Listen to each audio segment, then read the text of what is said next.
Culto religioso evangélico terminó a los golpes entre fieles, carabineros y militares en la Plaza de Armas de Santiago. La ceremonia, según las autoridades, sobrepasaba el número permitido en pandemia. Hubo 15 detenidos, entre ellos el pastor que hizo esta singular convocatoria. En esa fracción de segundo me recordé del negrito George Floyd y el tipo empezó como a ahogarme y yo me estaba ahogando y en un momento pensé que iba a perder el conocimiento y lo que hice, lamentablemente, porque uno tiene que pensar en su vida, le mordí la mano, carépalo. Un grupo de parlamentarios propone alternativas para realizar un segundo retiro del 10% de los ahorros previsionales. Se trata de dos proyectos que no cuentan con apoyo transversal y que anticipan nuevamente un debate sobre el impacto previsional que generarían las futuras pensiones. Más de 1.600.000 personas no podrían acceder porque ya retiraron todo el dinero que tenían en las AFP.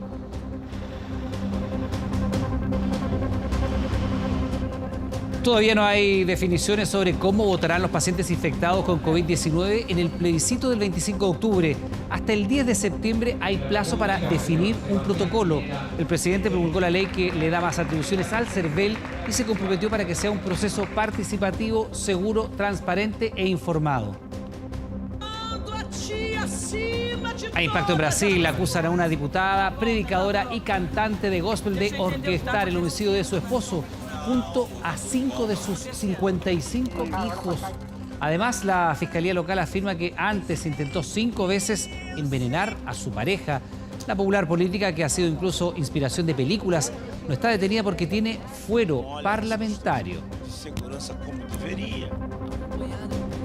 El terremoto Messi azota a Barcelona. Prensa catalana asegura que el argentino condiciona su continuidad con la dimisión del presidente culé Josep María Bartomeu. Mientras en Chile, Colo-Colo se prepara para la reanudación del fútbol. Celebra el regreso de Matías Fernández. Te lo contamos luego en 24 Horas Deportes.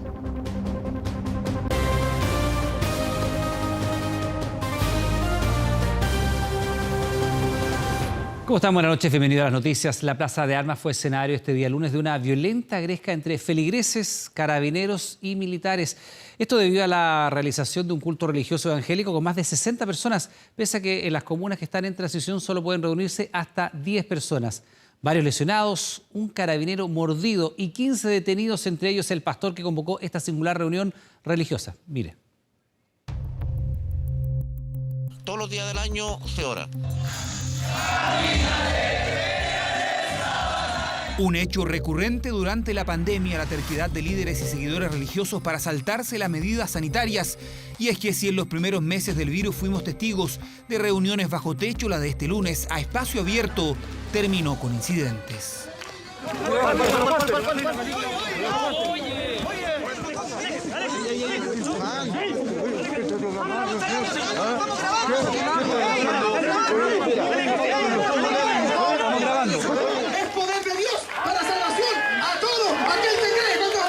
Plaza de Armas, 20 horas, 60 personas lideradas por el polémico pastor Marcos Morales, de quien ya hablaremos, se reúnen en un culto religioso.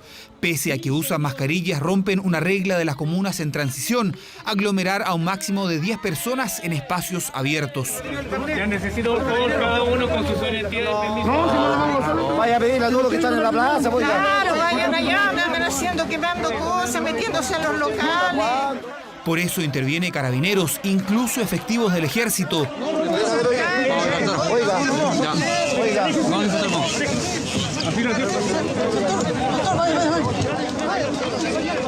Producto del forcejeo hay varios lesionados y 15 personas detenidas, entre ellos el líder evangélico. Están maltratando a los hermanos, le están pegando a los pastores, mire. Mire, el pastor Marcos se lo están llevando.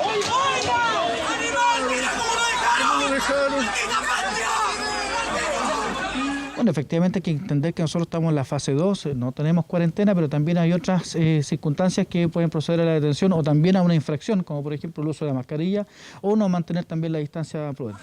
¡No hagan eso! ¡No!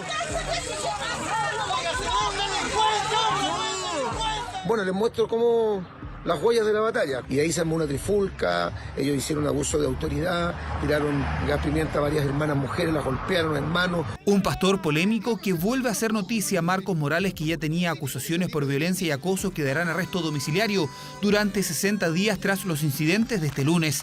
No quiso hablar con 24 horas, pero sí se refirió a los hechos en su programa radial. Entonces me comienza a ahorcar y yo ahí comencé a sentir un poco de temor porque empecé como a perder un poco el aire. Y en esa fracción de segundo me recordé del negrito George Floyd. Y el tipo empezó como a ahogarme, y yo me estaba ahogando y en un momento pensé que iba a perder el conocimiento. Y lo que hice, lamentablemente, porque uno tiene que pensar en su vida, le mordí la mano, carepa.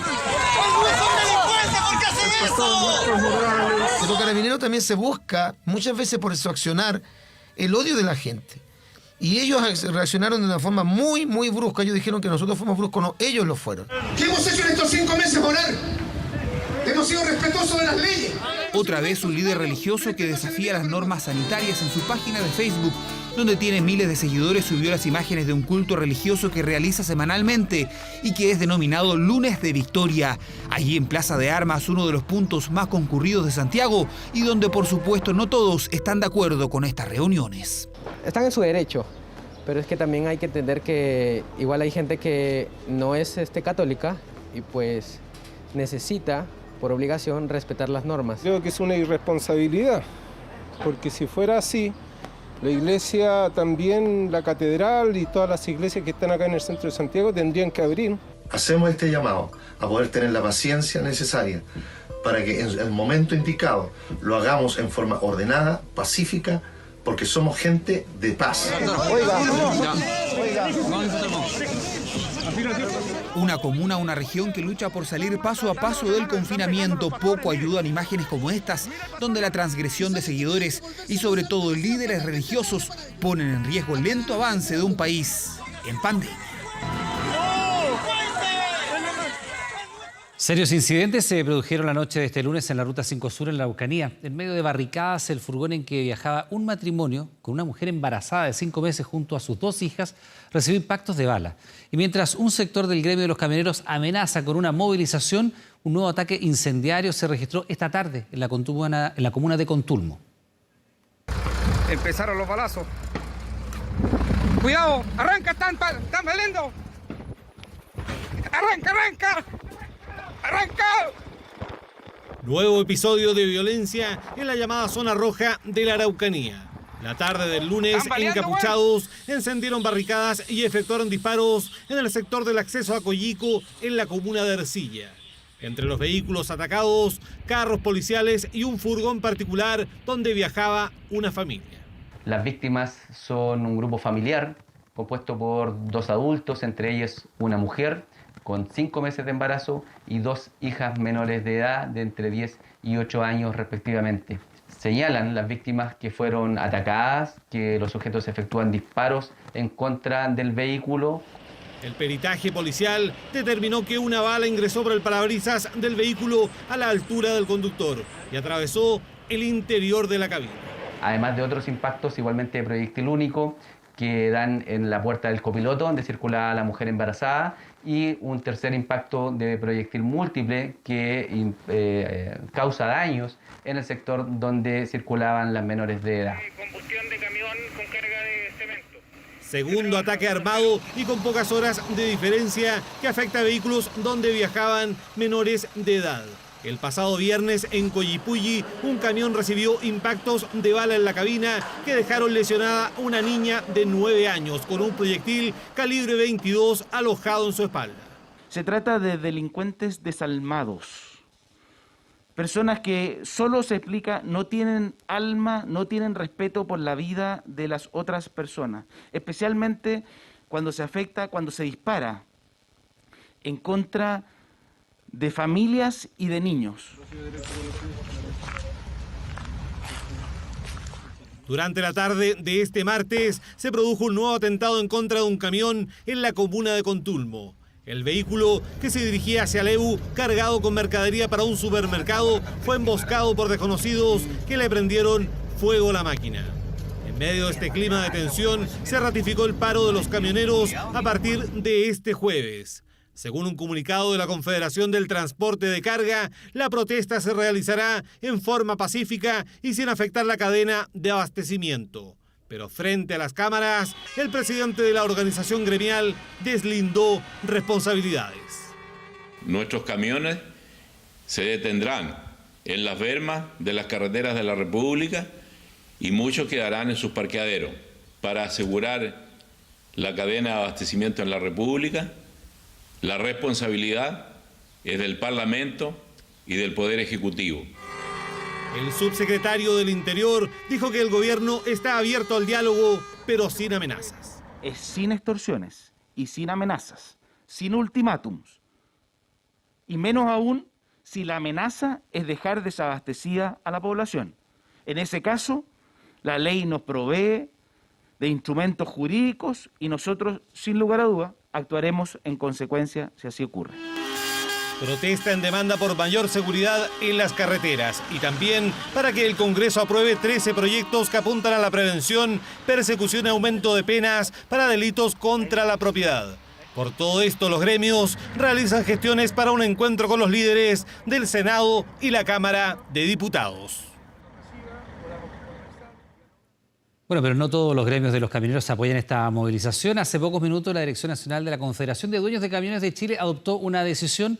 Estamos en contacto con su presidente nacional, Juan Araya, a quien saludamos a esta hora de la noche. ¿Cómo está, don Juan? ¿Cómo le va?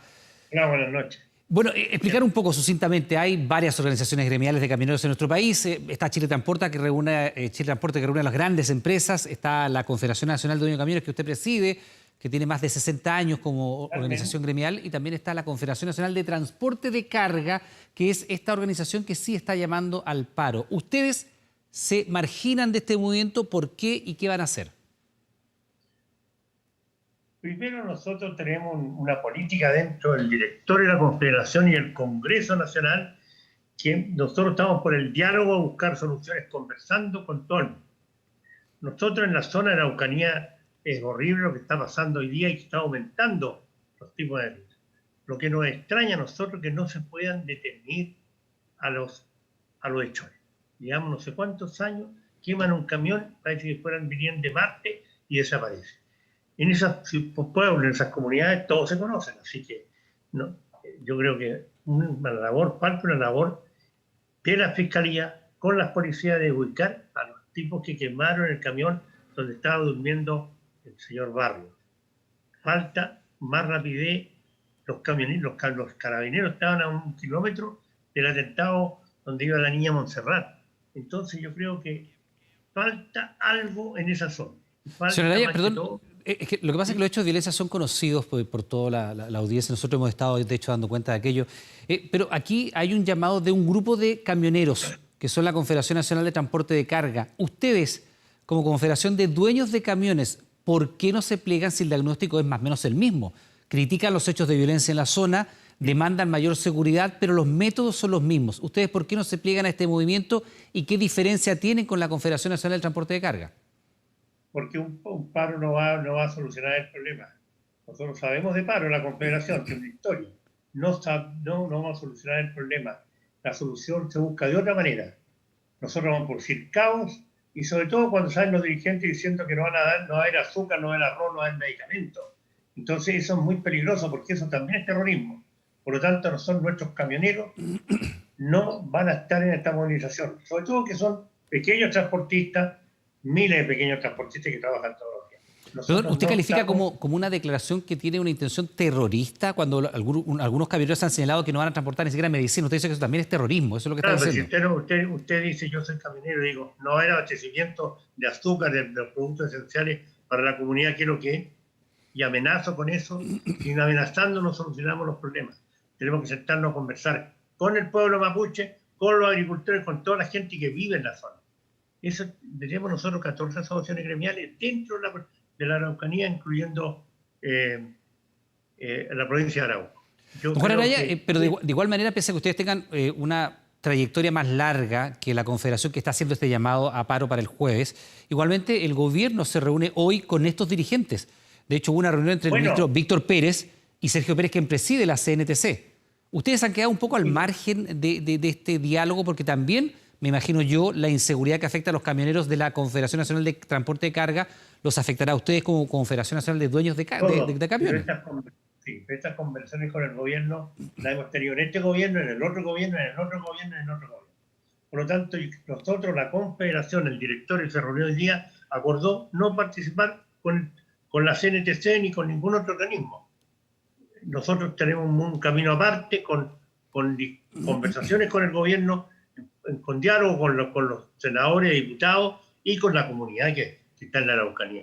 Ese es un camino propio que tenemos nosotros, y la CNTC el día jueves, el de tener camiones en la carretera, hay que tener baño, todo el sistema logístico con todo el tema de la pandemia hoy día, y cuando tú tienes poca fuerza en un sector, ¿qué haces? Cruzan los camiones en la carretera, aunque no quieran los dirigentes.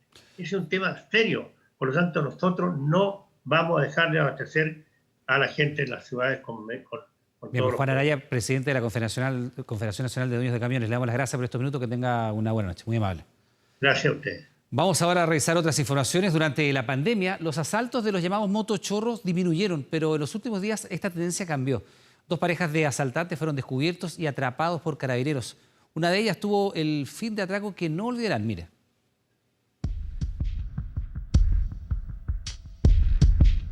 Lo que podría parecer un impactante accidente es en realidad el fin de una fuga.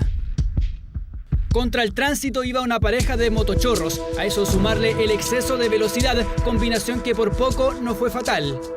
Yo seguía gritando, o sea, no me pude mover, me quedé inmovilizada, pero estaba gritando que me estaban robando y habían 2 personas en esa calle de enfrente, 2 chicos parados. Cuando el chico me dice eso, ven que chocaron, salí corriendo y bueno, a menos de una cuadra estaba la moto en el piso.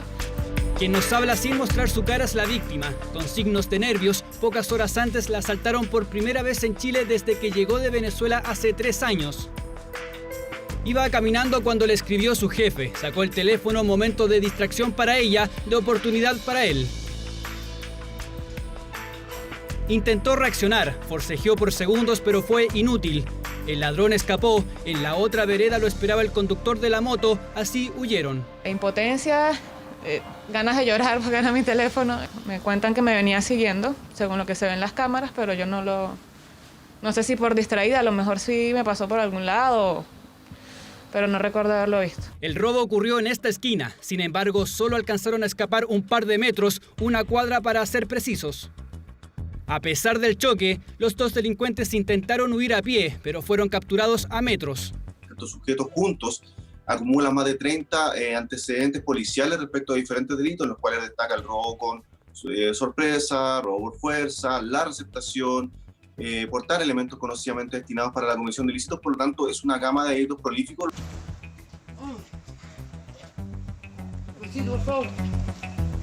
Los 2 motochorros son chilenos, viven en el sector norte de la capital, donde justamente atacaban, a diferencia de esta pareja de nacionalidad colombiana. Comuna de Providencia, este hombre siguió a pie a la víctima por varios metros. El ladrón iba de traje, nunca llamó la atención. Esperó a que su compañero se acercara en la motocicleta para así arrebatarle el teléfono.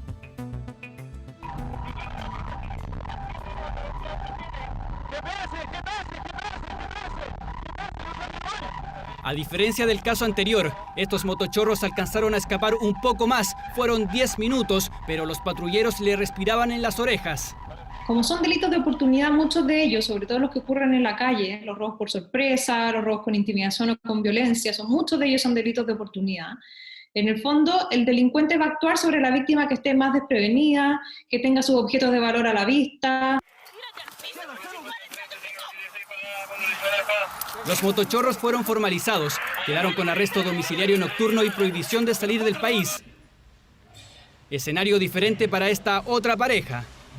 Resultando ambos, en este caso, con lesiones de carácter leve, razón por la cual no fue necesario, en este caso, que quedaran hospitalizados. Y dio lugar a la cautelar solicitada por el Ministerio Público, que fue la medida cautelar de prisión preventiva. una modalidad que pareciera estar retornando. El CEP de Carabineros no tenía un delito similar desde antes de la pandemia, algo parecido en Providencia. Han vuelto, claro que de manera accidentada. Lo trató de populista, de zigzagueante, capaz, dijo, de hacer cualquier cosa para ganar una elección. La verdad es que nada se guardó de Evelyn Matei contra Joaquín Lavín, luego que el jefe comunal de Las Condes se declarara como socialdemócrata. La molestia de Matei incluso la llevó a abrir la puerta para convertirse ella en candidata presidencial nuevamente. ¿Qué tiene en la cabeza? Eso se preguntó Evelyn Matei tras conocer la arremetida de Joaquín Lavín, quien durante el fin de semana decidió declararse como un socialdemócrata. Entonces hagamos un gobierno de consensos, un gobierno de convivencia, un gobierno aterrizado, como somos los alcaldes. Que se vaya al PPD, le recomendó Matei en entrevista con el diario La Segunda. Pero no fue todo. De UDI a UDI, la alcaldesa le dijo a Lavín que con tal de ganar una elección está dispuesto a cualquier cosa. Su zigzagueo no tiene límites y eso es populismo. Creo que el camino de decir cualquier cosa con tal de ser más popular y de ganar una elección es un camino peligroso. Eso es populismo y le hace mucho daño a los países. Un choque de dos militantes históricos, ambos de 66 años, ambos exministros, ambos alcaldes que ya asumieron candidaturas presidenciales y ahora quieren una revancha.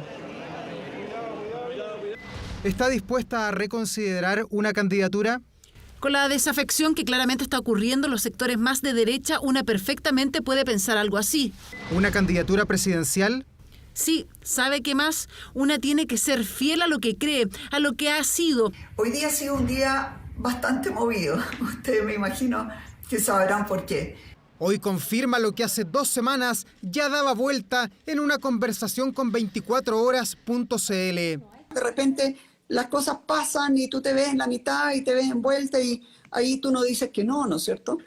A ver, ¿cómo voy a decir esta vez que no cuando ya una vez pasó? O sea... Joaquín Lavín evitó comentar la arremetida de Matei, donde sí hablaron fue en el Congreso. Creo que nos hace muy bien tener figuras relevantes dando ideas y opiniones en el Chile que viene. Más de una.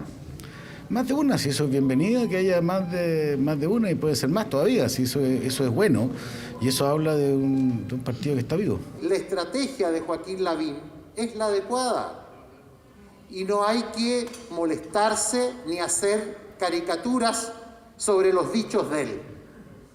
El que diga que es socialdemócrata, nosotros podemos decir que aspiramos a una derecha social. No es la primera vez que ella sueña con la moneda. Ya lo intentó en el año 2013. Trabajaremos de sol a sombra y en todos los rincones del país para ganar. Allí enfrentó a Michelle Bachelet y terminó segunda con más de 2.100.000 votos. El resultado es de mi exclusiva responsabilidad política. Lavín, el declarado socialdemócrata, o Matei, la mujer dura de la derecha. La UDI aún no tiene candidato oficial, pero 2 de sus figuras ya están perfiladas. Ella dijo que sí, él aún no se define. Bueno, faltan 2 meses exactos para el plebiscito del 25 de octubre y todavía no se define cómo van a votar los pacientes con COVID-19. El presidente Piñera reafirmó que la votación tiene que ser secreta, personal y presencial, requisitos esenciales que no cumplen por ahora las alternativas que se han propuesto para las personas que estén contagiadas y que de esa forma puedan sufragar. El 10 de septiembre es la fecha límite, el plazo máximo para que el CERVEL resuelva la gran incógnita de cara al histórico plebiscito. ¿Cómo votarán los pacientes con COVID-19 ese 25 de octubre? Pregunta que ese día ya debe tener respuesta. Definición compleja y el gobierno lo sabe por ahora. La única certeza es que un contagiado, si lo desea, puede dejar de participar en la elección. El derecho a voto está consagrado en la Constitución, pero también está consagrado el derecho a la salud y a la vida de las personas. Los pacientes COVID, como cualquier otra persona que está enfermo, en el día de la elección, tiene la excusa para dejar de ir a votar y es una excusa legal. La pregunta es qué ocurrirá con un paciente que sí quiera sufragar. Decisión compleja, más si el vocero de gobierno este martes aseguró que las personas con COVID no podrían salir de sus hogares a votar. Sin embargo, las autoridades aún buscan un mecanismo para que el derecho a voto se ejerza. Muchas son las opciones que se han barajado, pero algunas ya han sido descartadas, como una urna móvil que llegue hasta los hogares de esos pacientes. No existe la posibilidad de la urna móvil. La ley establece que debe constituirse una mesa y a esa mesa debe concurrir el elector. También se propuso establecer una mesa de votación en las residencias sanitarias, como otros países lo han implementado. Pero según el CERVEL, habría problemas con el manejo de la información privada de los pacientes que se encuentren en el lugar. En el caso de los COVID positivos, no tenemos acceso porque están protegidos por la Ley de Derechos y Deberes de los Pacientes y también por la Ley de Protección de Datos. Así, para muchos, la posibilidad que los pacientes COVID voten se aleja. Diversos expertos y el Consejo Asesor han señalado que lo más seguro es que los pacientes con la enfermedad no salgan de sus casas ese día. Una carrera contra el tiempo que busca una solución electoral, a la que también se refirió este martes el presidente Piñera en la promulgación de la ley que le entrega facultades al CERVEL para organizar un plebiscito seguro en medio de la pandemia. Nunca debe olvidar, por supuesto, el CERVEL, que la Constitución establece que el voto debe ser secreto y personal, y la ley establece que el voto debe ser presencial. Voto secreto, personal y presencial. 3 características que hacen difícil encontrar una solución para los pacientes COVID. Aún así, la última encuesta de Ipsos y Espacio Público determinó que un 85% de los encuestados apoya que las personas con coronavirus puedan votar. De ellos, el 44% señala que considera como mejor opción que el voto se realice por correo o que el CERVEL vaya a retirarlo a la casa de los pacientes. Misma opción que han planteado diversas organizaciones sociales, parlamentarios y el Colegio Médico. En Chile tenemos el voto asistido. El voto postal no es algo que interrumpa el secretismo necesario del voto. Se están evaluando distintas medidas para asegurar el voto de las personas contagiadas por COVID. Pero la posibilidad de un voto por correo certificado o uno remoto por internet, por ejemplo, ya fueron descartados por el CERVEL en reiteradas ocasiones por no cumplir con los requisitos que la ley establece. El voto remoto no asegura que sea personal, no asegura tampoco que sea secreto y bueno, y no es presencial. Tampoco el voto postal o el voto por internet no aseguran que sea la persona la que está pulsando el computador, la tablet o el teléfono. Así, a exactos 2 meses del plebiscito aún se mantienen las incógnitas. Los pacientes COVID-19 podrán votar. De hacerlo, ¿cuál será el mecanismo que se utilizará? Por el momento, las autoridades recomendaron a la población seguir las normas sanitarias al pie de la letra para que el número de contagios se mantenga estable de cara al 25 de octubre y así no existan riesgos que puedan afectar el correcto desarrollo de esta elección. Un hombre encañonó a su expareja y a su hija anoche en Quilicura. El agresor, que había sido denunciado por violencia, terminó disparándose y ahora está hospitalizado. Un nuevo caso que se suma al clamor de una serie de mujeres que piden mayor protección. Una víctima nos relató su dramático caso. Más de 40 denuncias presentadas contra su agresor, el que no deja de atormentarla.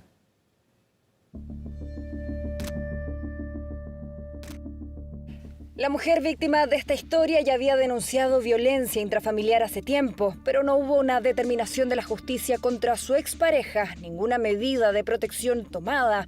Este hombre tuvo el camino libre y lo aprovechó. La última que puso fue hace una semana atrás en la fiscalía, y en la cual no hay medidas cautelares, nada al respecto, nunca nadie hizo nada. De madrugada saltó el portón de esta casa en Quilicura. En su interior, la mujer que había terminado la relación y su hija, con un fusil similar a este usado para caza y tiro deportivo, las encañonó. Se procede en el lugar con equipo del GOPE, equipo GOPE. En el instante que se procedía, el sujeto se provoca una lesión con la finalidad de quitársela a ella. El agresor ahora está grave en el Hospital San José.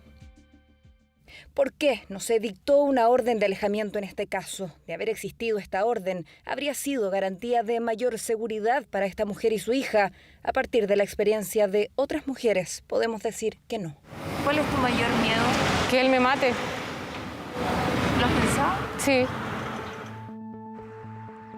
Hace 7 años denunció por primera vez a su expareja por violencia psicológica y la justicia emitió una orden de alejamiento, la primera de muchas aún vigentes que con el tiempo, dice, lejos de protegerla aumentaron la violencia. De las palabras pasó a los golpes y de los golpes a la persecución y las amenazas de muerte. A su testimonio por ella y por otras mujeres que viven con un agresor al acecho. ¿Por qué decidiste contar tu caso? Porque ya no voy a callar las cosas, porque si al día de mañana a mí me pasa algo, la justicia ahí tendrá que hacer algo. ¿Quieres que quede testimonio? Sí.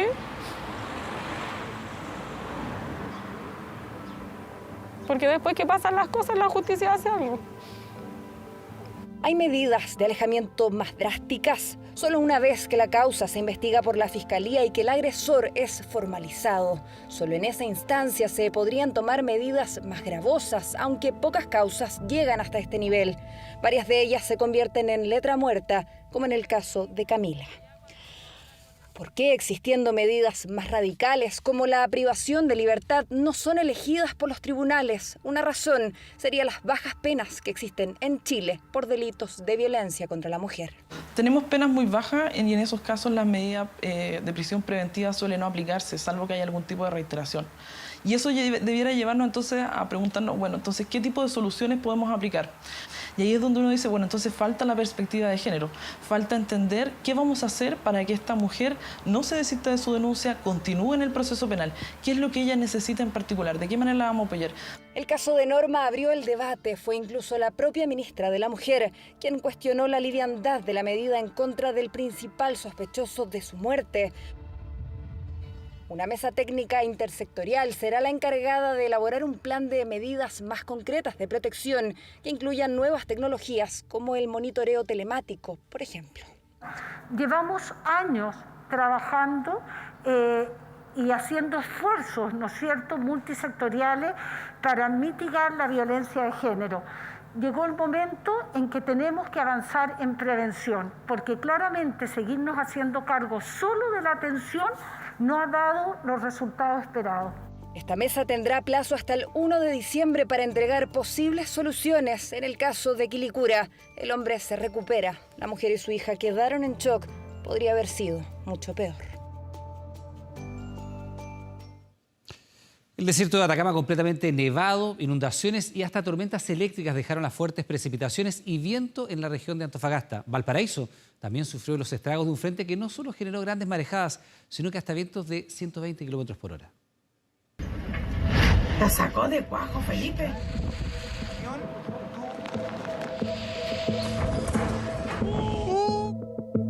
Desierto de Atacama cubierto de blanco, inundaciones por lluvias en Calama y Valparaíso, además de marejadas y fuertes vientos que hasta volaron techumbres, consecuencias de un fenómeno climático y un fuerte sistema frontal que principalmente afectaron a las regiones de Antofagasta y Valparaíso. Esta es la ruta que une Calama con San Pedro de Atacama, pleno desierto, intensas nevazones que brindaron un espectáculo poco común y digno de admirar. Pero a mí me gusta todo, o sea, por primera vez que vengo acá. Está hermoso. Desde hace mucho tiempo que igual por acá en San Pedro de Atacama no nieva. Pero la cara menos amable se vivió en Calama y otras localidades cercanas. Más de 6 horas de lluvia intensa, vientos de hasta 110 kilómetros por hora anegaron calles, viviendas y hasta la plaza de la comuna. Pero no solo eso, también hubo cortes de energía y de caminos. Me entró a la casa, me entró a todas las piezas. Esta cuestión es de todos los años. Esta cuestión de la plazoleta. Esto ya va pasando ahora por la región, se va con dirección noreste, así que ya para el día de mañana deberíamos tener condiciones mucho mejores. La sacó de cuajo, Felipe. Fueron rachas de hasta 120 kilómetros por hora las que sacaron volando el techo de este edificio del Cerro Playa Ancha la tarde de este lunes. Bien fuerte el ruido, así que estábamos todos asustados en la casa a ver qué pasaba. Primero fueron las canaletas y después se voló todo. Así lo vivieron los vecinos del cuarto piso, los más afectados no solo por el temor. El entretecho no resistió la lluvia, los departamentos y pasillos se anegaron.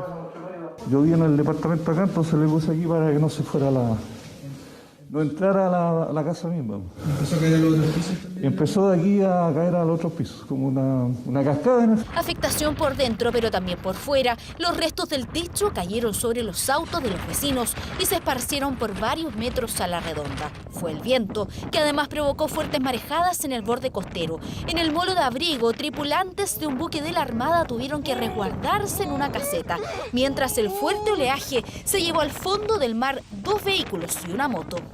Consecuencia del sistema frontal que llevaron a este camión recolector de basura a traspasar el muro de una vivienda abandonada, por fortuna. El camino resbaladizo por la lluvia, la pendiente y una falla mecánica fueron la combinación perfecta para que se produjera este accidente en el sector de Chorrillos de Viña del Mar. Siendo yo venía bien enganchado en primera, bajando despacito, tenía buena presión de aire en los pulmones del camión y se aceleró el camión a fondo. Constantemente los autos aquí resbalan, la calle es muy resbalosa. El primer camión que chocó la dejó como que lo hubiesen terremoteado. La región metropolitana no se escapó del sistema frontal. La tarde de este martes comenzó a llover en diferentes comunas y se pronosticaron fuertes vientos y tormentas eléctricas, chubascos que deberían extenderse hasta la madrugada, precipitaciones que darán paso al frío desde este jueves. Esperamos Santiago Centro alcanzar 1 grado sobre cero, y lo que significa que en sectores típicamente fríos podría estar entre 0 y 2 grados bajo cero. Este miércoles las precipitaciones caerán en el Biobío y el Ñuble. Desde el viernes podrían afectar al Maule. Si el sistema frontal no se debilita, los capitalinos tendrán que sacar el paraguas el próximo sábado.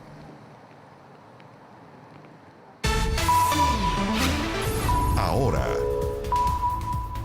Bien, pero tomamos el pulso a este sistema frontal que también se está sintiendo en Santiago. Ya estamos en contacto con Agustina Álvarez, que ha recorrido la capital. Agustina, ¿qué tal? Buenas noches. Hola Iván, muy buenas noches. Así está Santiago a estas horas, una lluvia que comenzó a eso de las 4 de la tarde y que hasta este momento ha dejado entre 3 y 5 milímetros en diferentes sectores de la región metropolitana. Una anhelada lluvia, porque lo cierto es que no caían precipitaciones desde hace un mes en la región metropolitana. Fue el 21 de julio la última vez que llovió acá en el centro del país. Pero además es una anhelada lluvia porque lo cierto es que nosotros estamos acostumbrados como chilenos a vivir en una histórica y lamentable sequía. Una sequía que, a pesar de que durante este año 2020 han caído gotas, no ha sido lo suficiente para superar el déficit de un 35% que tenemos actualmente en comparación a un año normal. Una lluvia entonces que, como bien decía la nota nuestra compañera Pamela Araya, va a durar hasta esta madrugada, pero que puede que durante el fin de semana, sobre todo el sábado, caigan pequeñas gotas en diferentes sectores de la región metropolitana. Tenemos declaraciones, escuchemos.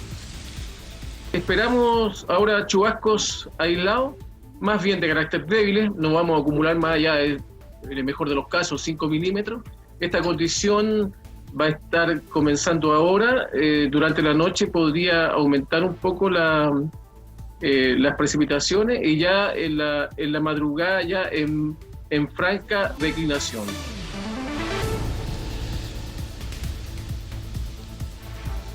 Declina entonces la lluvia durante la madrugada, igual que en el resto de la semana. Lo que sí se va a sentir con fuerza va a ser el frío, sobre todo durante las madrugadas, que va a rondear entre los 2 y 4 grados. Así que el consejo sobre todo es a dejar el paraguas en la casa, pero salir bien abrigado durante las mañanas. Sí, claro, hasta bajo cero podría haber temperaturas. Agustina, muchas gracias, buenas noches. Oiga, la siguiente historia es para no creerla. Fíjese que tiene 55 hijos y canta en su iglesia. Es la diputada brasileña Flordelis dos Santos, que ahora está siendo acusada de planear el asesinato de su marido, ocurrido el año 2019. Habría convencido a 2 de sus hijos para que cometieran un crimen motivado por disputas económicas con la víctima.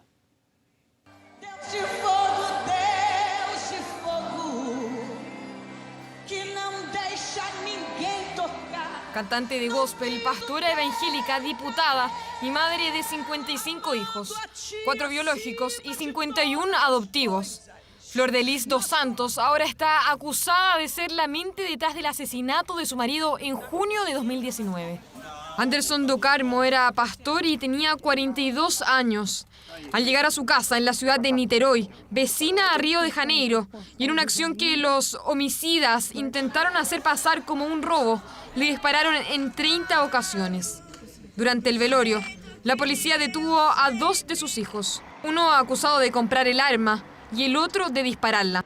Pero lo último conocido en torno a esta historia digna de serie televisiva es que este lunes fueron arrestados otros 6 hijos y un nieto de Flor de Lis dos Santos. Y la misma esposa del pastor es la acusada de urdir el crimen y de haber intentado envenenar a su marido en otras 6 ocasiones.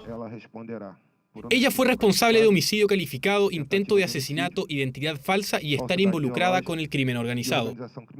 Flor de Lis dos Santos no ha podido ser detenida ya que, al ser diputada, cuenta con inmunidad y solo será arrestada una vez que el Congreso la desafuere. La aliada de Jair Bolsonaro, quien ya fue expulsada de su partido político, el socialdemócrata, insiste en que es inocente. Según la policía, las motivaciones del crimen serían económicas.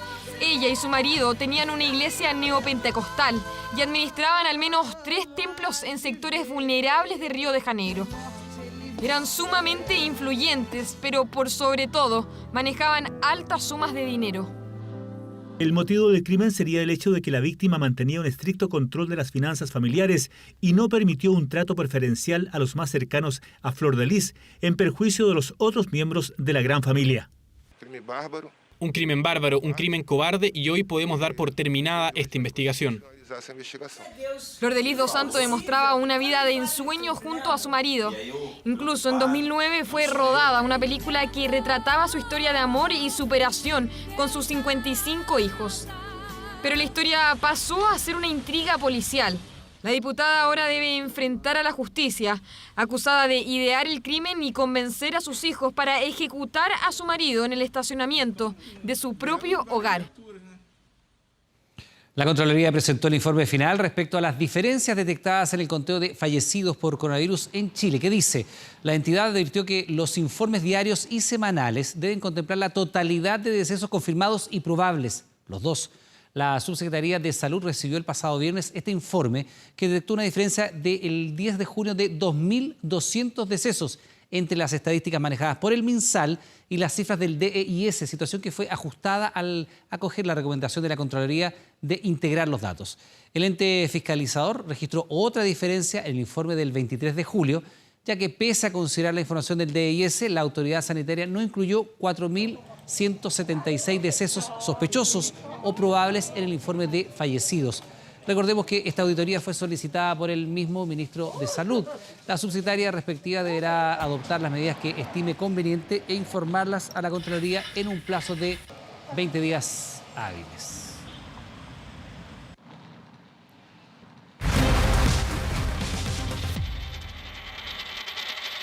Se lo comentábamos en nuestros titulares. No es uno, sino que son 2 los proyectos que pretenden habilitar en la sacada nuevamente del 10% de los fondos de pensiones. Andrés Vial con nosotros. Don Iván Núñez. Por estos proyectos que ya generan bastante ruido. Sí, un 10% 2.0 podríamos decir. Un proyecto de la diputada Pamela Giles, sí. Otro proyecto del diputado Karim Bianchi, que viene a hacer una segunda patita de este 10%. Pero esta vez uno ve por lo menos cómo se recogen los demás parlamentarios.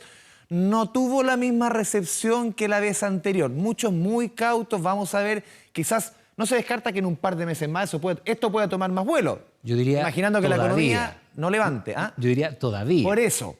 Ahora no ha levantado vuelo. Vamos a ver después. Tiene hartas diferencias respecto al proyecto original, aquel que se aprobó y que fue una tremenda derrota para la moneda. Vamos con un par de preguntas que nos hemos puesto acá. A ver.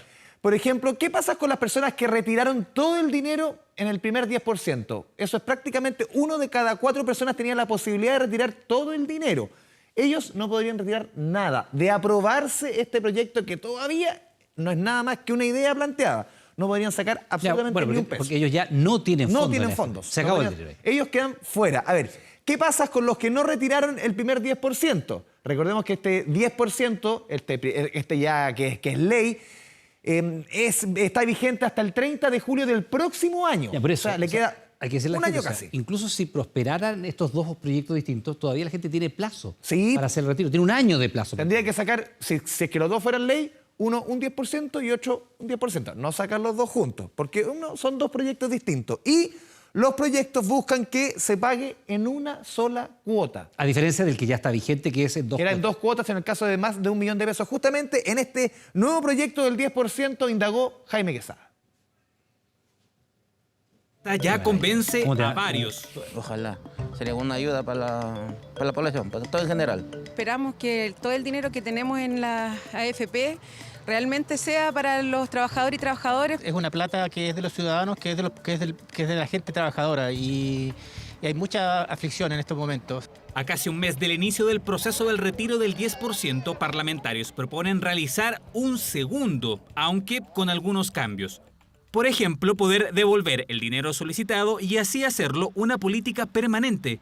La persona que haga retiro de este fondo pueda reintegrarlo si lo desea y si este es reintegrado pueda reutilizarlo en cualquier momento. Otro proyecto estipula que el eventual nuevo giro no sean 2 pagos. Porque ya se vio que existe la capacidad y que en realidad el entregarlo en 2 cuotas, a mi juicio, solo enreda. Una alternativa que Gastón valora, pero que dice no utilizaría. Mira, por un lado estaría bueno, pero también, como estoy cerca de la jubilación, estaría malo también para mí, porque se me achicaría mucho más el monto de lo que yo tendría que haber sacado. Y esa es la preocupación, el impacto en los fondos previsionales, un tema que causa controversia.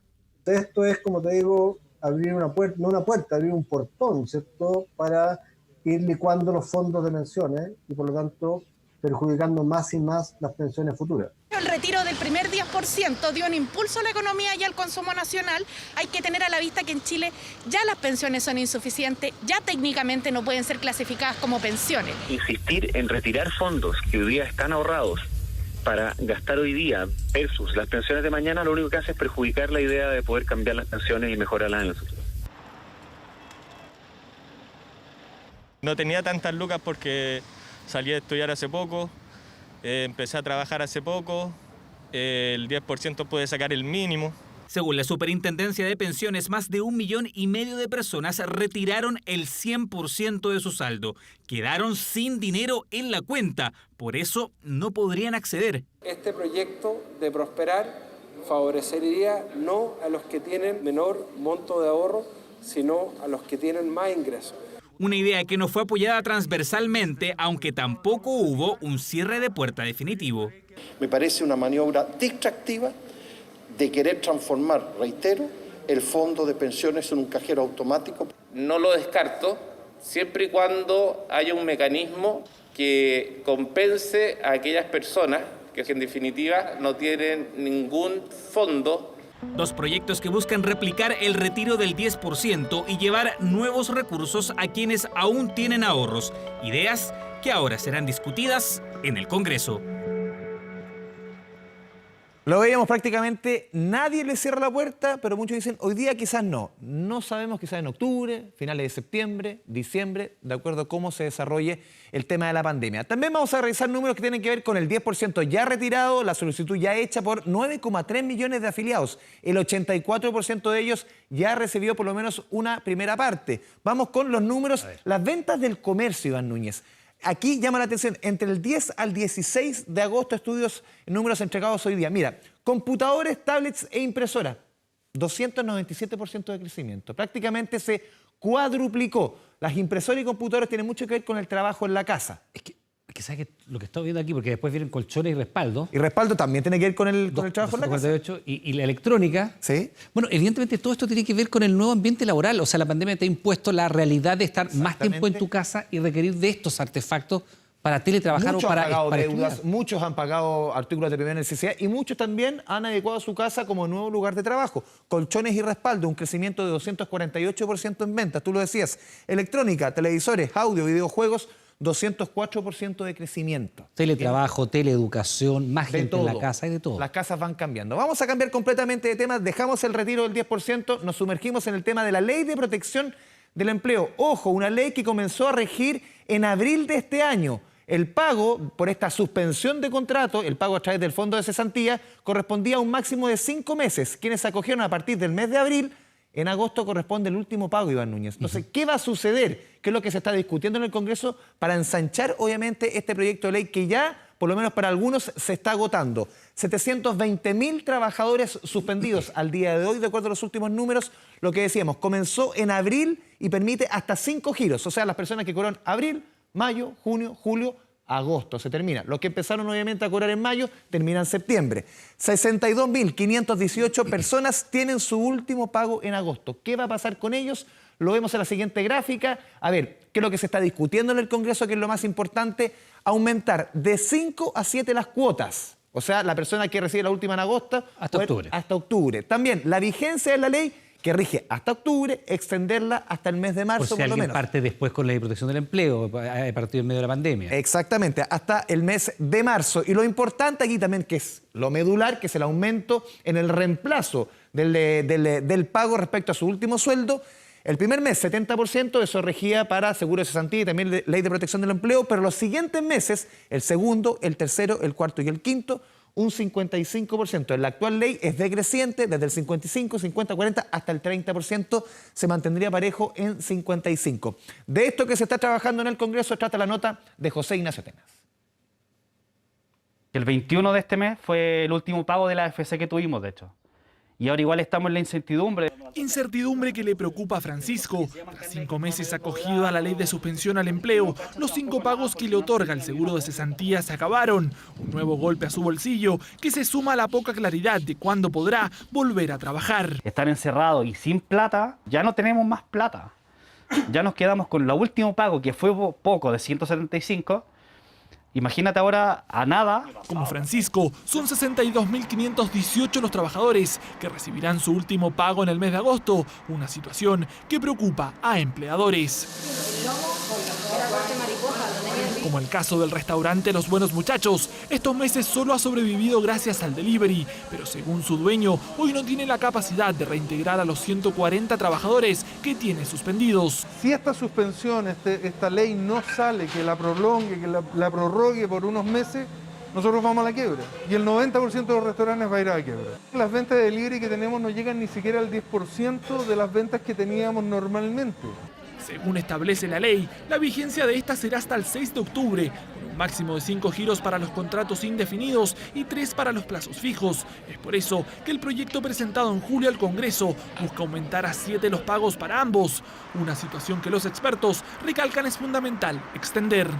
Es importante mantener mecanismos como la ley de protección del empleo que permiten conservar el vínculo laboral en lugares donde aún no se va a poder retomar las operaciones. A eso se sumaría aumentar la vigencia hasta febrero del 2021 y que los pagos no bajen de un 55% del salario imponible. Esto último es lo que más genera debate en el Parlamento. Se nos dice que esto va a haber apalancado una inyección distinta respecto al Fondo Solidario, que a lo menos aseguremos una línea de subsistencia respecto a lo que es el salario mínimo. No estoy disponible para aprobar una tabla en estos términos. ¿Preferimos el 55% por más meses o preferimos el 65% por menos meses? Yo quiero recordar que muchos de estos beneficios se van a acabar ahora. Desde el gobierno defienden la propuesta y aseguran que ninguna persona recibirá menos del 70% de un salario mínimo y que con esta nueva extensión serán más las personas beneficiadas. El universo al cual se está llegando es un universo que es significativamente mayor que el que originalmente se estaba cubriendo, ya sea a través de la Ley de Protección del Empleo o del seguro de cesantía propiamente tal, o también a través de personas con contrato a plazo fijo. Un proyecto que continuará su discusión este miércoles en la Comisión Mixta del Congreso, mientras miles de chilenos hoy ven con incertidumbre su futuro laboral. Y en paralelo a esto, el gobierno anunció que entregará el monto máximo para el cuarto bono del ingreso familiar de emergencia, el famoso IFE. El beneficio se depositará a partir del jueves de esta semana y será de 100.000 pesos por cada integrante del hogar. El abono del próximo IFE se comenzará a entregar este jueves 27 de agosto y las familias podrán postular al cuarto pago hasta el 7 de septiembre, en un proceso donde se deben detallar los datos personales y adjuntar una declaración sobre los ingresos líquidos percibidos durante el mes de julio para los integrantes del grupo familiar. El gobierno espera que el beneficio llegue a 3 millones de hogares que no tienen ingresos formales y estarían quedando fuera de otras medidas del Ejecutivo como la Ley de Protección del Empleo que recién detallábamos. La ministra de Desarrollo Social y Familia, Carla Rubilar, aseguró que además se dispondrán de 2 pagos extra como respuesta al difícil contexto económico. Sin embargo, el ministro de Hacienda, Ignacio Briones, descartó que sea una decisión que esté tomada. Don Iván Núñez. Bien, pues Andrés, muchas gracias. Que le vaya bien. Nos vemos. Vamos ahora a revisar otras informaciones. Ponga mucha atención con lo siguiente. Fíjese, un científico chileno fabricó una vacuna contra el coronavirus, pero en Alemania. Se trata de una formulación candidata que está en fase preclínica, pero que tiene esta particularidad. Está hecha en base de partículas que se parecen al virus, por lo que su producción sería económica y podría ser fabricada en nuestro país. Presta atención. Lo que tengo aquí es una vacuna candidata contra el coronavirus que desarrollamos aquí en el Instituto Max Planck de Magdeburg. Eso es en Alemania. Sí, escuchó bien. Este científico chileno fabricó una vacuna contra el virus. Un trabajo silencioso que logró terminar en 2 meses junto a su equipo y que actualmente está en fase preclínica. Lo que empezamos a hacer en paralelo fue buscar una alternativa más fácil de producir bajo cualquier circunstancia, y no solamente en un país como Alemania, que tiene todo, también en países donde hay menos infraestructura y laboratorios con menores niveles de bioseguridad. Utilizando técnicas de biotecnología, cultivaron células humanas en un reactor y consiguieron desarrollar partículas tipo SARS-CoV-2.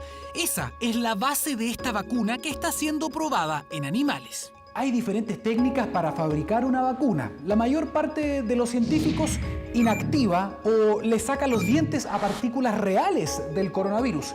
Sin embargo, este científico chileno y su equipo en Alemania crearon un virus falso, una copia perfecta, muy parecida del coronavirus, y de esta manera logran la respuesta inmune que están buscando, pero de forma segura y también escalable. La técnica se llama VLP y no es nueva. De hecho, se ha ocupado hace más de 20 años para combatir otras enfermedades. Existen algunas vacunas basadas en esta estrategia VLP. Por ejemplo, la vacuna contra papilomavirus está basada en una proteína viral que se autoensambla como VLP. Estas vacunas tienen la ventaja, uno, que son muy seguras, y por otro lado son bastante inmunogénicas. Y esto significa que inducen una respuesta por parte del sistema inmune. La buena noticia es que la línea de producción cumple con los estándares de la OMS y además es económica y rápida. Se podría empezar a producir, para llegar a producir un estanque de 1000 litros, podría tomar aproximadamente unas 3 semanas. Según el doctor Tapia, esta es una oportunidad para Chile porque se podrían realizar los ensayos clínicos y fabricar la vacuna acá. Según lo que usted ha visto, ¿esta vacuna podría funcionar? Sí. Tengo la certeza de que sí podría funcionar. Una alternativa cuyos resultados preliminares serán publicados este mes.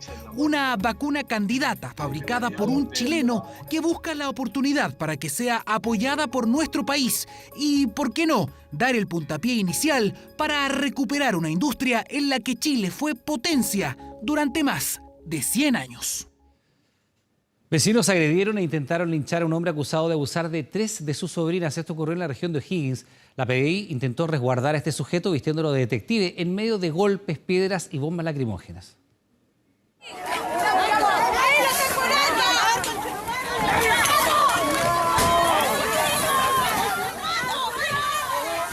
Entre bombas lacrimógenas, piedras y gritos de los vecinos salió este hombre de 28 años que la policía debió resguardar con un uniforme de la PDI, lo que no evitó una violenta golpiza de quienes los indican como autor de violación en contra de 3 sobrinas.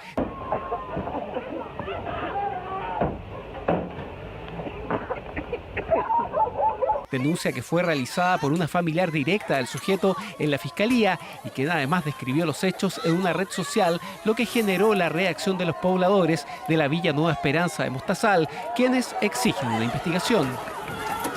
Yo como padre exijo justicia por ellas, porque eran 3 niñitas que fueron abusadas sexualmente de este tipo, las cuales no se pueden defender.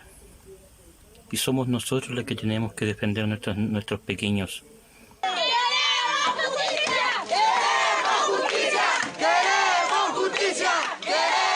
Sí, las niñitas me llegaban ahí, pero como pienso, como uno va de visita a las nietas a ver a la abuela, me imagino yo que la mamá tendría que tener mucha confianza para dejarla acá, pues.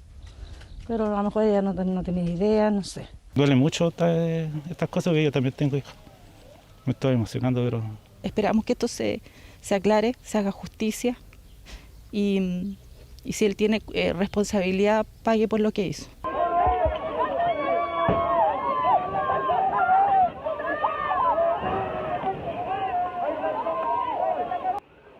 La detención generó graves daños en 3 vehículos de la PDI, 2 de Carabineros, como también lesiones de un funcionario. La Policía Civil lamentó los hechos y reiteró que deben resguardar la integridad de los denunciantes, como también del imputado. Dentro de las garantías institucionales está la protección tanto al denunciante, a la víctima, como al imputado. Razón por la cual esta policía tomó los resguardos necesarios para resguardar la integridad del imputado. Al momento de la detención, el imputado se encontraba en la casa de sus padres, quienes también sufrieron las consecuencias de la violenta reacción de los vecinos. Esta mañana verificaba los daños de la casa y su padrastro señaló estar sorprendido con lo ocurrido. Solo pidió que la justicia aclare los supuestos abusos en contra de sus sobrinas. No, pues yo no puedo decir que sí o que no, porque uno no sabe. Uno no sabe, uno no sabe ahí. Pues. Uno sale a la pega y él también trabajaba. El sujeto enfrentó este mediodía la audiencia de control en el Tribunal de Garantías de Graneros, donde la Fiscalía solicitó ampliar hasta el viernes el plazo de detención para recabar antecedentes respecto a las graves denuncias en su contra.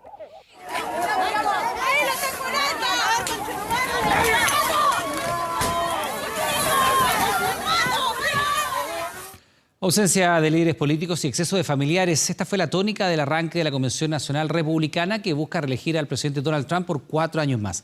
Para esta noche se espera el discurso de la primera dama, que entra en tierra derecha con miras a las elecciones presidenciales del próximo 3 de noviembre.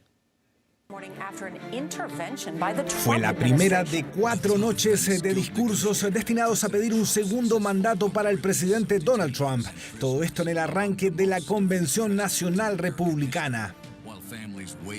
Los grandes protagonistas de la noche fueron la ex embajadora estadounidense ante la ONU junto al hijo mayor del mandatario. Su discurso apuntó al candidato demócrata Joe Biden. It's almost like this election is shaping up to be church, work, and school versus rioting, looting, and vandalism. Or, in the words of Biden and the Democrats, peaceful protesting. And then, courtesy of the Chinese Communist Party, the virus struck.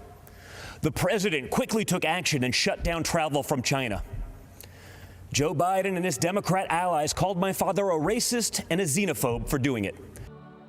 La convención mostró un panorama apocalíptico de Estados Unidos y perfiló a Donald Trump como el salvador de la democracia y el héroe en el combate a una pandemia que mantiene a Estados Unidos como el país más afectado del mundo.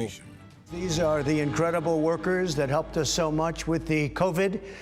We can call it many different things, from China virus. I don't want to go through all the names because some people may get insulted, but that's the way it is. These are great, great people, doctors, nurses, firemen, policemen. We want to thank you all. You have been incredible. La pareja que apuntó con armas a un grupo de manifestantes respaldó a Trump en la convención. Mark y Patricia McCloskey enfrentan cargos en San Luis, estado de Missouri. Esto por apuntar hacia una marcha contra el racismo cuando pasaba por afuera de su casa. Ambos pidieron el voto para el presidente norteamericano. What you saw happen to us could just as easily happen to any of you who are watching from quiet neighborhoods around our country. We're encouraging anarchy and chaos on our streets. It seems as if the Democrats no longer view the government's job as protecting honest citizens from criminals, but rather protecting criminals from honest citizens. Melania Trump, la esposa del mandatario, intentará impulsar la campaña del presidente. La primera dama aparecerá esta noche en la convención republicana. Exceso de familiares y ausencia de líderes en el arranque del mayor show político de los Estados Unidos. Bueno, y acá en nuestro país, en pocas horas más, se inicia formalmente el periodo de campaña electoral de cara al plebiscito del 25 de octubre. Bueno, ahora le vamos a mostrar algunas de las piezas audiovisuales que van a comenzar a inundar las distintas plataformas.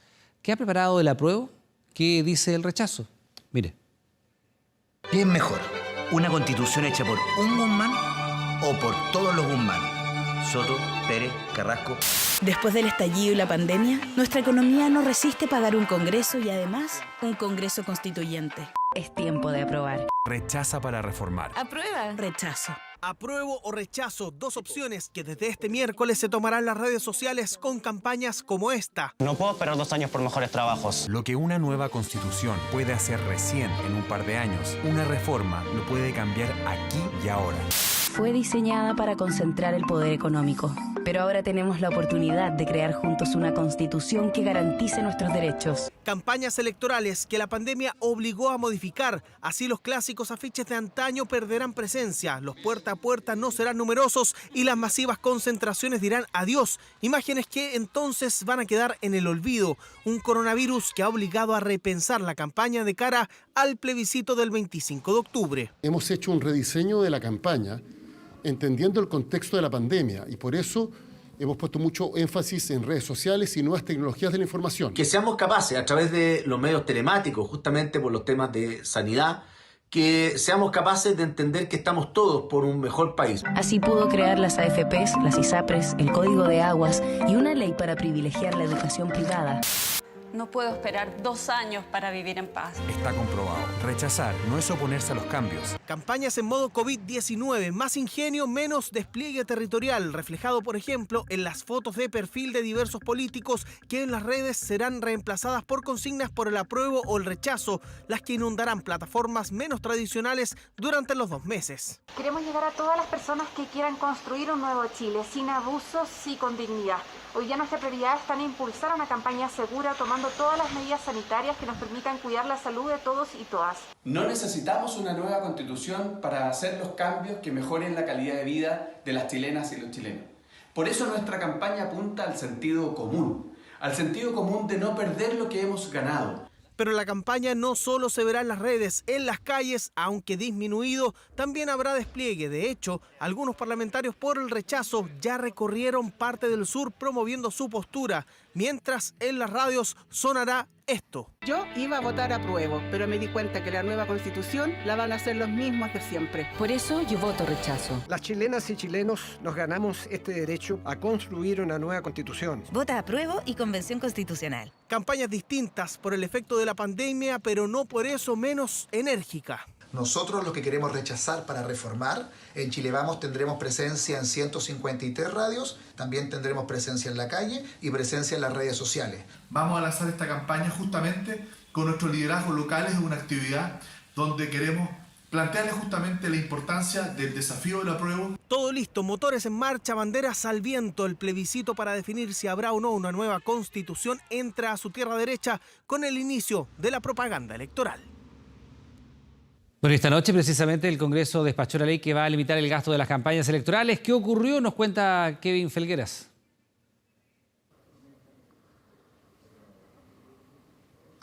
Sí, muy buenas noches. Un periodo de campaña electoral que de hecho parte en las próximas horas. A la medianoche de este 26 de agosto va a partir este periodo legal de campaña electoral que tendrá esta regulación despachada hoy del Congreso Nacional. Habrá un tope máximo de aportes a los partidos políticos y también un tope máximo de gasto por opción de cerca de 2.100 millones de pesos. Una regulación que salió en las últimas horas del Congreso Nacional y que solo espera la promulgación y publicación en el diario oficial para hacer oficial justamente esta regulación que deberá controlar no solo el gasto, sino que la transparencia de los gastos de cara al plebiscito en unas campañas electorales que, como lo decíamos, parten en las próximas horas. Bien, muchas gracias. Buenas noches. Un grupo de abogados, entre ellos el que se encuentra el ex fiscal nacional Guillermo Piedrabuena, presentó un recurso de protección en contra del ministro de Salud. ¿Por qué? Por el confinamiento para los mayores de 75 años. Este escrito asegura que esta medida es arbitraria, ilegal y discriminatoria.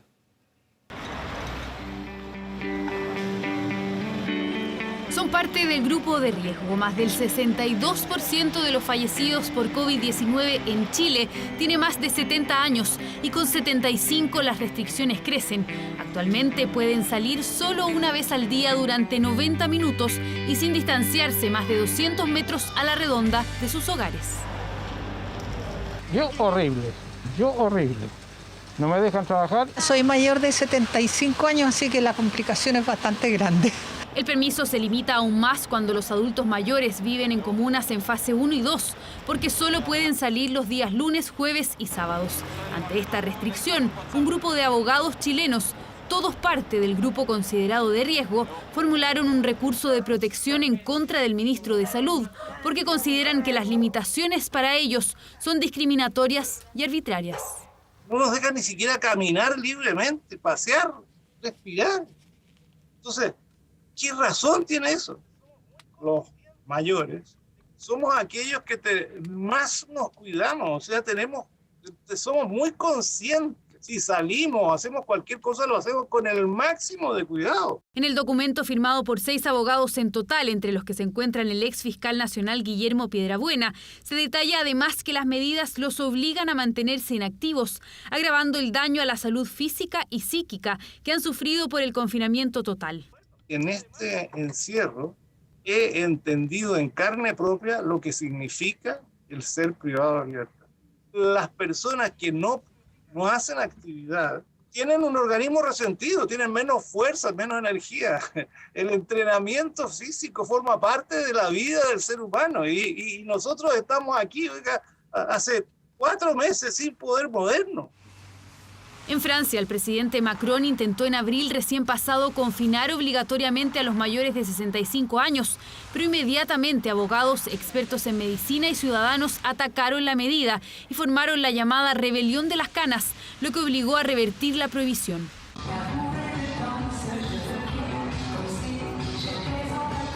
Este video, grabado también en París antes de que levantaran la cuarentena, se viralizó en redes sociales. Un grupo decidió bailar en las calles como una forma de rebelarse contra el encierro. En Alemania, hace algunos días se llevó a cabo el Día de la Libertad Pandémica, una protesta contra las restricciones impuestas. Acá en Chile, lo que buscan estos abogados, liderados por Osvaldo, es que los mayores de 75 años se rijan por las mismas reglas que el resto de los ciudadanos. No quieren seguir soportando las consecuencias del encierro. Hemos visto aumento de las tasas de ansiedad, cuadros depresivos.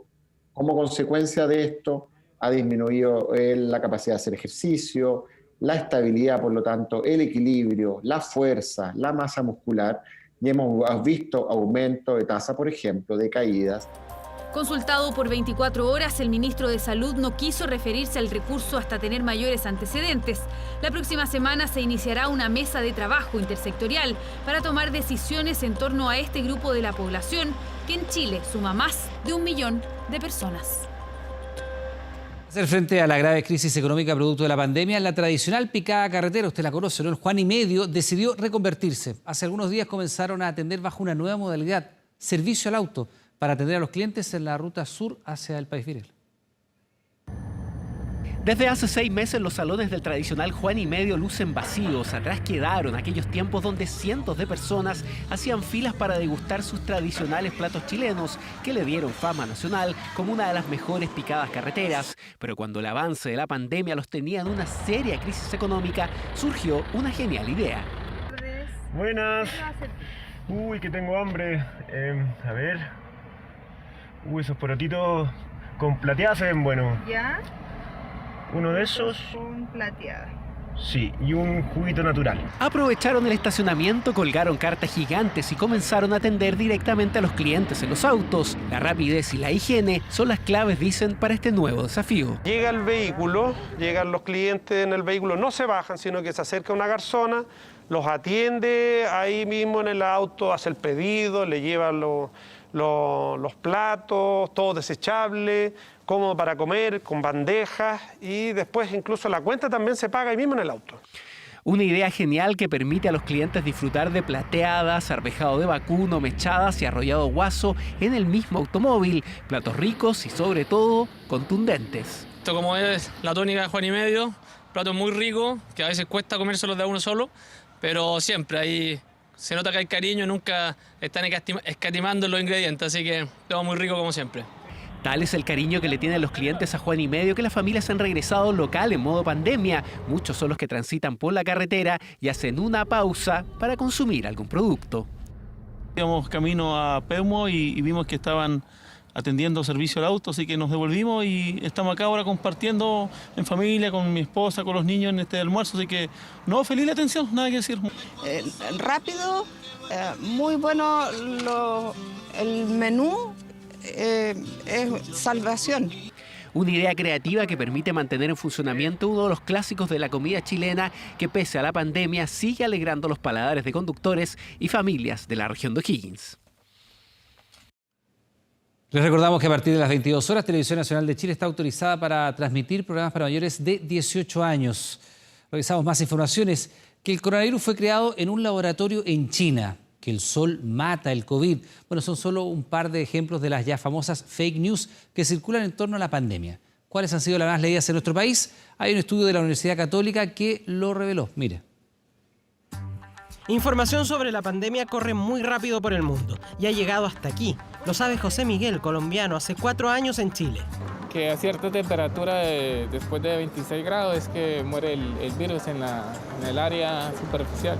Un chinito me dijo que el virus se muere con el calor. Ellos, como saben de allá... Apunta una mujer, pero es información falsa, aunque muy replicada en redes sociales. Y hay más sobre el origen del COVID. Que los chinos fueron los creadores de esto a raíz de un problema económico con Estados Unidos. En la calle, dice, va escuchando. A los 26 grados muere el virus. Chinos crearon el virus por un atado con Estados Unidos. Calor, puro calor. Eso es lo que se escucha, ¿no? Y entra uno a consultar a Google o a Facebook. Así, este hombre acumula conocimientos, todos esos falsos, como que el calor mata el virus, que según estudio de la Universidad Católica ha sido escuchado por el 88% de los encuestados, o eso de que el COVID fue creado en un laboratorio, escuchado por casi la totalidad de las personas, 33% de las cuales además lo cree. Y que tiene que ver con esas cosas que te dan miedo, así como un poco de científicos locos y cómo se les escapó un bicho de un laboratorio, en una lógica de que ha habido políticos reproduciendo esta información, lo que en cierto sentido hace eco de esta noticia falsa y termina resonando mucho más. Patente en el caso de Estados Unidos, pero factor de confusión también aquí, cuando hay información efectivamente entregada por fuentes oficiales, pero cuyo contenido puede desorientar a algunas personas, como aquello de que el virus podría mutar en algo positivo. Bonita idea que creyó un 45% de encuestados. ¿Qué pasa si el virus muta y se pone buena persona? Y es que todo tiene eco en las redes sociales, o más bien en las personas que utilizan las redes sociales. Como la mayoría de la gente comparte esa información de que con el calor mata el virus y todo eso, uno lo comparte. Si mi círculo de amigos lo dice y después tomamos otro tipo de informaciones contextuales del tipo, no, es que harta gente está hablando de esto, entonces porque debe ser verdad. ¿No te pones a pensar en algún momento que quizás eso no es cierto? No lo había pensado de esa manera. ¿Quieres recomendar tu Twitter? No. Mejor, piensa el colombiano residente, quien más se fía de textos largos en Facebook. Dice, bueno, esto proviene así, como tener una base. Certidumbre generada por el texto escrito, que sería la base de la fe ciega que tantos depositan en información falsa. Los primeros en transmitir conocimientos a partir de algo publicado son los sumerios, en las tablillas. Ahí se inaugura hace 5.000 años una tradición de creer que lo que está escrito es la verdad. Y esto, cual pandemia, es cosa mundial. Por seguir fake news, familias con niños han sido hospitalizadas tras consumir en la India la famosa higuera del infierno, supuestamente una óptima barrera para el control del COVID. Mientras, según estudio de universidades internacionales, las fake news ya suman 800 muertes y casi 6.000 internados, que siguieron falsas soluciones milagrosas como la ingesta de alcohol concentrado o metanol. Pero, como bien dice, cuando el río suena, piedras trae. Señala una mujer alertada por otra fake news que indica que las redes 5G de telefonía móvil propagan el virus. Uno no sabe qué tan avanzado está la tecnología en algunos niveles que uno desconoce. Y así la puerta parece abrirse para la duda, pero también para la creencia en noticias falsas, ante las cuales, como con el coronavirus, aún parece no haber vacuna que las pueda controlar. A ver, le vamos a mostrar una imagen, si es que lo reconoce, probablemente no por su imagen, pero sí por su voz. Partieron, tierra derecha, los últimos 200 metros, frases que marcaron a la épica nacional que hoy despidió la voz que le dio vida por 70 años. Estamos hablando de él, de Fernando Poblete, considerado maestro de la locución, falleció a los 88 años. Comienzan a prepararse. Partieron. Caraboa en el primer lugar. Segunda señora diplomática, tercera Rosa Mística, etapa al segundo lugar. Cuarta Guayenta, quinta la Dormilona. Fue el profesor de los profesores del relato. Un ídolo de la hípica chilena que lo recuerden con cariño. Su voz era inconfundible. Fernando Poblete se convirtió en el relator hípico más importante en la historia de las carreras en Chile. Y aunque muchos no asocian su rostro, su voz sonó y con fuerza por casi 70 años en el hipódromo de Avenida Independencia. Fernando Poblete tiene que ser reconocido como el mejor relator hípico de la historia, básicamente porque él comenzó una escuela. Inició un camino que fue muy importante en lo que es el relato mismo de las competencias. Entonces te decía, viene adelante tanto, segundo a 2 cuerpos tercero a igual distancia, cuarto a medio, quinto a pescuezo, el sexto a 3. Señoras y señores, ingresan a la pista los competidores de la octava. Desde la caseta del Hipódromo Chile creó escuela donde, por ejemplo, pasó el terremoto de 1960. Conjugó una vista privilegiada con la invención de un nuevo lenguaje en las carreras. Comienzan a prepararse, partieron, en primer lugar tal, y así uno va desarrollando como vienen ubicados los callos, con su distancia que uno va apreciando. De su voz salían ganadores y perdedores, la alegría y desazón de apostadores y fanáticos, incluso antes de la televisión. Con 18 años aprendió el oficio casi obligado por su padre y jamás paró. Fue orgulloso trabajador del hipódromo por 7 décadas. Ha sido el gran profesor, el gran mentor de todos los relatores de Chile y también de Sudamérica. Era un hombre excepcional en su relato. Relataba todos los caballos que tenía que memorizar. Un poco más de 30 años hacia atrás, nadie se preocupaba de un relato. Nadie. Ahora todos se preocupan de un relato y si se equivoca todos están atentos a eso. Su caseta, su micrófono y sus binoculares están solos. Este señor del relato hípico falleció el lunes 24 de agosto de 2020 de manera fulminante producto de un ataque al corazón. En Maipú lo velan en compañía de sus hijos. Tenía una vista muy privilegiada. Él podía percibir una diferencia, te digo, de centímetros a muy larga distancia.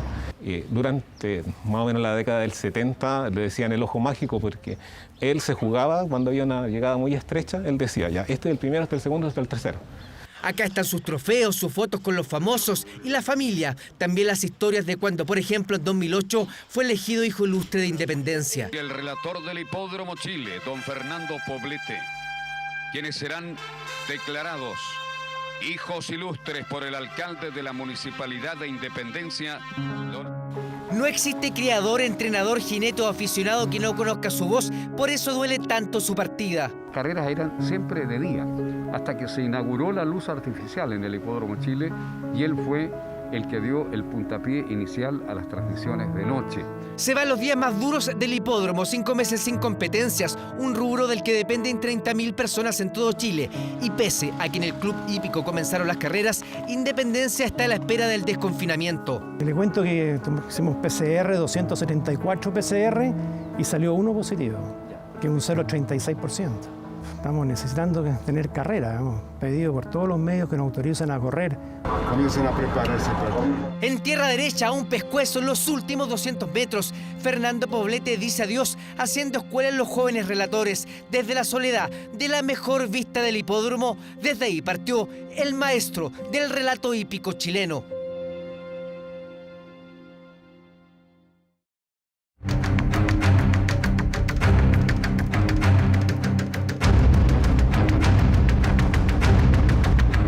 ¿Qué pasa con Arturo Vidal? El volante chileno analiza ofertas para continuar su carrera en Europa tras saber por un llamado telefónico que no seguirá en el Barcelona. Lo hablábamos ayer. Antonio Conte, actual director técnico del Inter, confirmado hoy, sí, lo quiere en el equipo lombardo, pero asoma también ahora la Juve. En Europa dicen que la vecchia señora corre con ventaja para tener al chileno porque ahí está su amigo, Andrea Pirlo, nuevo entrenador de aquel club. Koeman no los quiere. Limpian el Barça. Adiós, Suárez. Empieza la limpia. Secuelas de una poda histórica reflejada en las portadas de los medios deportivos más importantes de España. Barcelona arde por el trato Luis Suárez y Arturo Vidal. El llamado telefónico del nuevo técnico Ronald Koeman al Rey fue el detonante de una reacción del chileno vía redes sociales. Cuando acorralas a un tigre, él no se rinde, él pelea. Vidal y su staff ya comienza a planificar el siguiente paso en la carrera del Rey. Su corona ya es pretendida por varios clubes, pero hay dos que en silencio trabajan para fichar al chileno. Ambas partes han sentado las bases para seguir trabajando conjuntamente en el proyecto del club. Es la confirmación de que Antonio Conte sigue en Inter de Milán. Alexis Sánchez seguirá con el mismo jefe que ahora espera su ansiado regalo. En Italia dicen que Arturo Vidal sigue siendo la gran obsesión del entrenador nerazzurro, que siempre ha confesado su admiración por el Rey. El jugador top debe ser un jugador top no a nivel económico, sino que a nivel futbolístico. A mí me sirve uno como Vidal. La Juve per me es tutto. El nuevo proyecto Juventus ya está en curso. Andrea Pirlo es el nuevo técnico y de público conocimiento es la amistad que tiene con Vidal, que desde el 2011 a 2015 ganó 7 títulos en Juventus, incluido 4 Scudettos. Ahora con Pirlo en el banco, quieren seguir esta senda. Primero, me gustaría tener el balón y segundo, cuando se pierda, recuperarlo rápidamente. Días de decisiones para el Rey, ofertas no le faltan, pero debe tener claro dónde quiere pasar el resto de sus años en la alta competencia.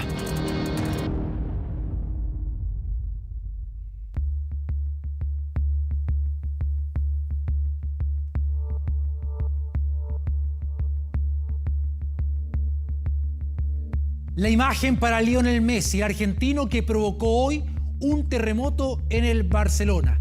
Se trata de la inminente salida del astro argentino, que dejó en claro a la dirigencia que no quiere renovar para la próxima temporada. Dice que lo quieren dejar partir. Y en Europa señalan que agarró el teléfono la semana pasada y llamó a Guardiola para ver si tiene espacio en el Manchester City. Esta es la portada de teisport.com, una portada que empieza a ser visitada por gente de todo el mundo. Fue el comienzo de una bomba, el inicio de una noticia que nació en Argentina. Y cuando decimos esto explota en el mundo, esto explota en el mundo. Leo tiene la decisión tomada, la va a anunciar en breve. Eso aseguran en Argentina. ¿Cómo no iba a explotar si el jugador emblema de uno de los equipos más poderosos del mundo decidía marcharse? 20 años en el Barça, 731 partidos, 634 goles, 34 títulos. El hombre récord, el de los goles, el de las celebraciones, el del famoso ADN Barça y el que se quería retirar en Cataluña. De acá no me quiero ir, no tengo la idea de moverme. Pero también era el hombre que estaba cansado, decepcionado y molesto. Queda demostrado que no alcanzó ni para la liga todo el año, ¿no? Un equipo muy irregular, muy débil. Los motivos de su drástica decisión son la llegada de Ronald Koeman, la salida de Luis Suárez, la falta de jerarquía del plantel y la falta de un proyecto atractivo. Pero el factor determinante es su mala relación con la directiva encabezada por Josep María Bartomeu, y eso los hinchas culés lo saben.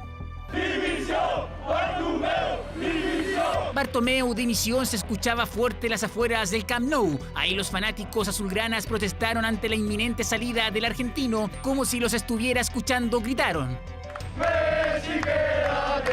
¡Messi, te amo! Y otros en sus casas le suplicaban: por favor, Messi, hacelo por Tito, hacelo por Tito. Por Tito Vilanova, hacelo. Por favor, Messi, no te vayas del Barça, te lo pido. Pero Messi parece no escuchar la voz del pueblo catalán y tampoco los halagos de Koeman en su presentación. Me encanta trabajar con Messi porque Messi te gana partidos. Más bien se quedó con estas antiguas palabras de su nuevo entrenador.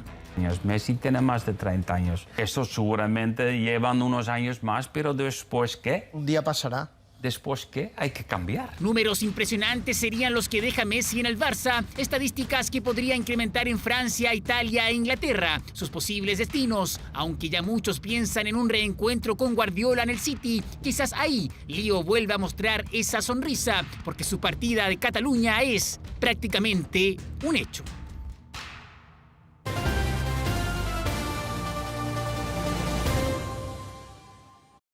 Pero yo estoy totalmente a disposición del entrenador. La palabra de Matías Fernández. Claro, regresa al fútbol chileno. Este día sábado juega Colo-Colo frente a Santiago Wanderers. Colo-Colo que está, recordemos, en el 13º puesto con 7 unidades. Y donde Matías Fernández en su regreso al equipo albo ha jugado muy poco. 3 partidos, ninguno como titular, suma solo 63 minutos. Las lesiones lo han perjudicado. ¿Cuándo podría regresar a las canchas? Lo vemos en la siguiente nota. ¡Salto, vuelvo, salto, vuelvo, salto, vuelvo! Bueno, gracias a Dios estoy mucho mejor. He estado entrenando con continuidad con mis compañeros, cada día me siento mejor. Matías Fernández, uno de los últimos ídolos de Colo-Colo, vuelve a sonreír. Buenas tardes. El semblante del 14 Albo lo decía todo. Tras largo tiempo de recuperación y lejos de los micrófonos, a 4 días del reestreno hizo su reaparición. Este tiempo sin jugar me hizo bien.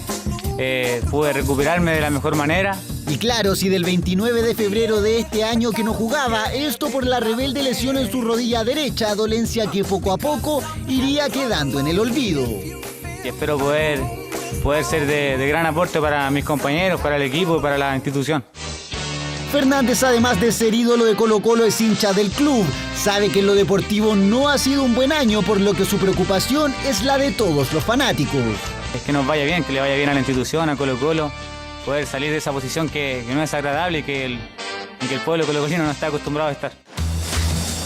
Eso en lo deportivo, porque en lo personal el 14 de los blancos entregó una gran señal de cara al reestreno. Yo me siento con confianza, me siento con mucha confianza. Hace tiempo que no me sentía como me estoy sintiendo ahora, siempre había estado con molestias, ahora gracias a Dios cada vez son menos. De tan buen humor andaba que incluso adelantó cuando el hincha albo podría volver a ver sus gambetas con la camiseta alba. La verdad que estoy preocupado solamente en llegar bien al partido del fin de semana, hacer un aporte. Y las ganas de jugar y de aportar al equipo, el compromiso con la institución están intactas. 14 minutos de conferencia donde Fernández ilusionó a la fanaticada. Sus dolencias casi son parte del pasado y su retorno podría ser este sábado. Y qué mejor que en su querido Estadio Monumental. Hasta luego, muchas gracias, que esté muy bien, un gusto. Bien, recuerda que mañana a las 2 de la tarde hora de nuestro país, por la Champions League femenina, juega Christian Endler, el PSG, frente al Olympique Lyon, así que vamos a estar muy atentos, ojalá que le vaya bien a la portera chilena. Nos despedimos, ya continúa Iván Núñez con la información acá en 24 Horas Central. Buenas noches.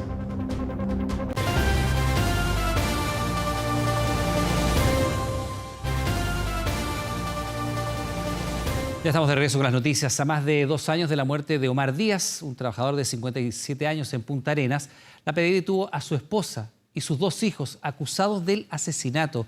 Fueron formalizados por parricidio. Sospechas yo tenía porque al principio me di cuenta un poco de que ellos no me acompañaron a buscar a mi hermano cuando desapareció el 5 de febrero. Silencio de su cuñada y sobrinos que aumentaron la desconfianza de Marbet, hermana de Omar Díaz Barría, que el 10 de febrero del 2018 fue hallado sin vida en un sitio eriazo en Punta Arenas tras perderse su rastro durante 5 días. Pero la noche de este martes el caso dio un vuelco. La esposa y 2 de los hijos de la víctima fueron detenidos como presuntos autores del hecho. Recordando que su cuerpo fue hallado en un sitio eriazo de esta ciudad, presentando múltiples heridas cortantes y cortopunzantes y penetrantes.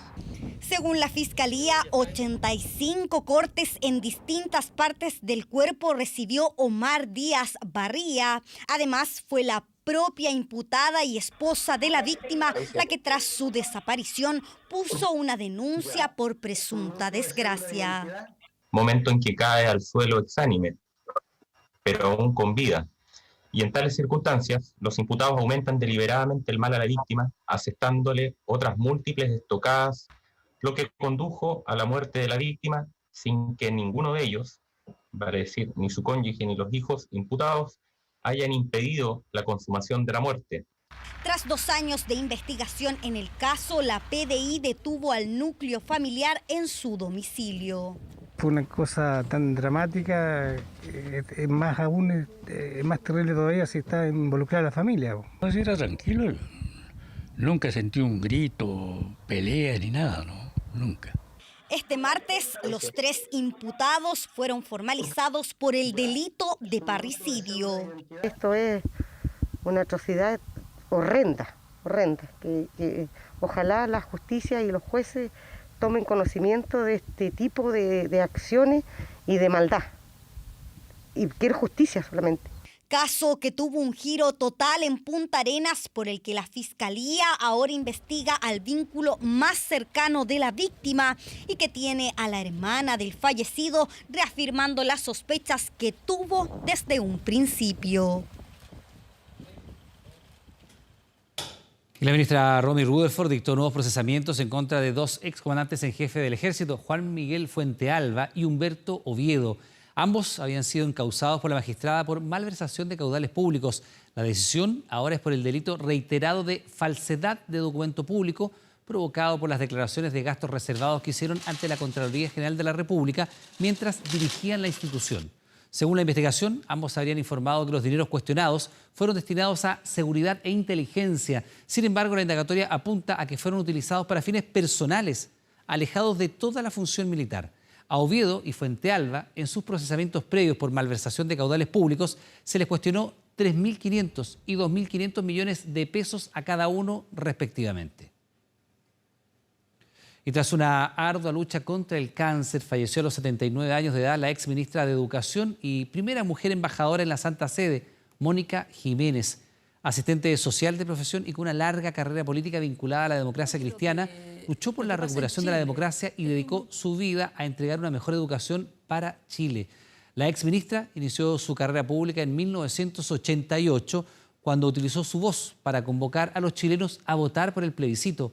En 1990 participó en la Comisión Nacional de Verdad y Reconciliación, la cual elaboró el reconocido informe RETIC. Tras asumir como rectora de la Universidad Católica de Temuco en 2004, el 2006 formó parte del Consejo Asesor Presidencial tras las protestas estudiantiles de ese año. En 2008 asumió el cargo de ministra de Educación. También fue embajadora en el Vaticano y luego en Israel. La ADC emitió un comunicado lamentando el fallecimiento y destacando su rol en la defensa de los derechos humanos.